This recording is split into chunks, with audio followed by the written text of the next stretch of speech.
Hello, I'm Ben Johnson.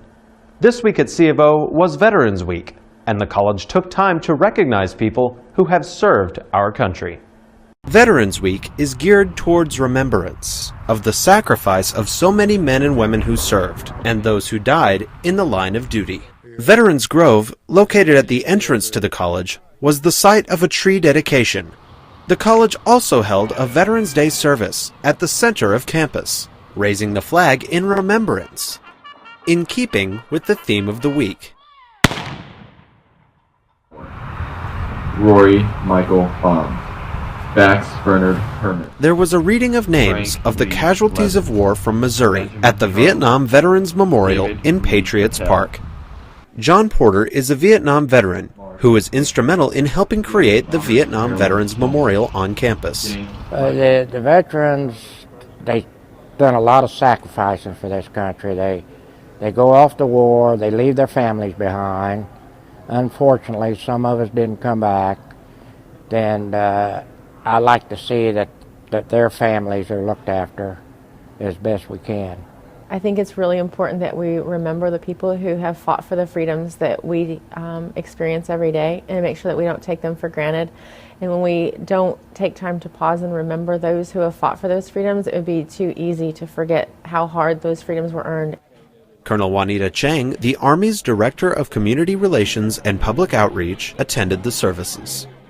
For these combat veterans, and many more, the memorials are significant, helping us remember veterans' sacrifices. Donald Harvey, CPR. I feel good because their names are on walls and memorials, so people would know who they were, that they could be remembered. I think that physical memorials are important because it's a place that you can go and you can take time out and you can reflect and you can look at the names and you can have that separation of actually a place and a time to separate that. One of the main events of the week was the groundbreaking for a new Korean War memorial, to be completed by the spring of 2018. This memorial will stand in memory of those who served in the Korean War, often called the Forgotten War. The Point's Jordan Davis met with one Korean veteran who says he is glad to see those veterans remembered. Veterans gathered in Patriots Park for the groundbreaking ceremony of the new Korean War Memorial. Among these veterans is Charles White. In 1950, he enlisted in the Navy to get out of his hometown and see the world.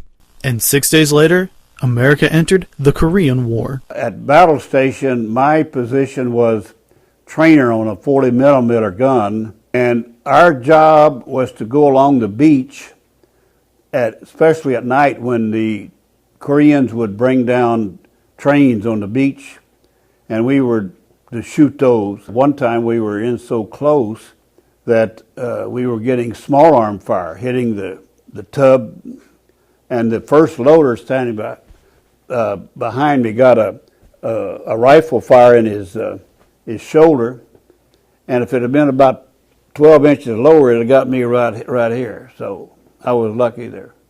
And sometimes they had bigger guns than rifles to worry about.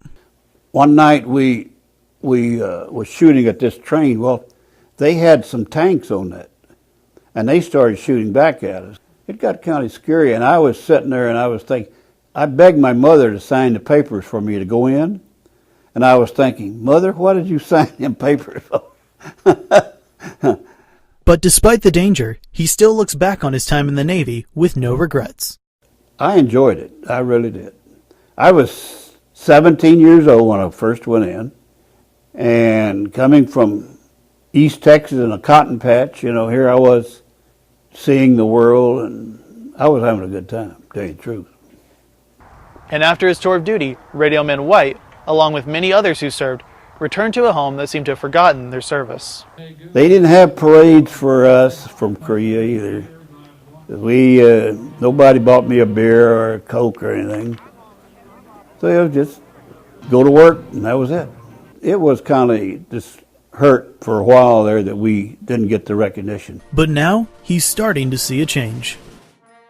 I wear my cap sometime, like in Walmart, and people now will come up and say, thank you for your service, which I appreciate, really.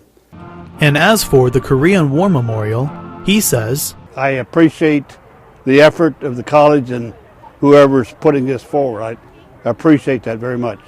Currently, the memorial is set to be complete by spring 2018, and the college is already looking towards its next project, a memorial to honor those who served in the global war on terror.